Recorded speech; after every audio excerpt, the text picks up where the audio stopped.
Petroleum की मसनूआत में हुकूमत ने कीमतें बरकरार रखने का ऐलान कर दिया है। ज़राए के मुताबिक पेट्रोलियम मसनूआत की कीमत में 10 रुपए फी लीटर लेवी में इजाफा कर दिया गया है। पेट्रोलियम मसनूआत की कीमत में 15 रुपए फी लीटर तक कमी की तवक्का थी। वज़ीर आज़म शहबाज शरीफ के मुताबिक अवाम को पेट्रोलियम मसनूआत के बजाय रिलीफ बिजली की कीमत में दिया जाएगा।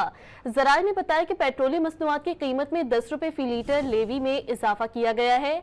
लेवी 60 रुपए से बढ़ाकर 70 रुपए फी लीटर कर दी गई है।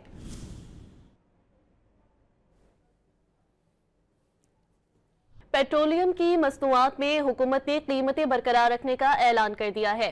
ज़राए के मुताबिक पेट्रोलियम मसनूआत की कीमत में 10 रुपए फी लीटर लेवी में इजाफा कर दिया गया है। पेट्रोलियम मसनूआत की कीमत में 15 रुपए फी लीटर तक कमी की तवक्का थी। वज़ीर आज़म शहबाज शरीफ के मुताबिक अवाम को पेट्रोलियम मसनूआत के बजाय रिलीफ बिजली की कीमत में दिया जाएगा। ज़राए ने बताया कि पेट्रोलियम मसनूआत की कीमत में 10 रुपए फी लीटर लेवी में इजाफा किया गया है। लेवी 60 रुपए से बढ़ाकर 70 रुपए फी लीटर कर दी गई है।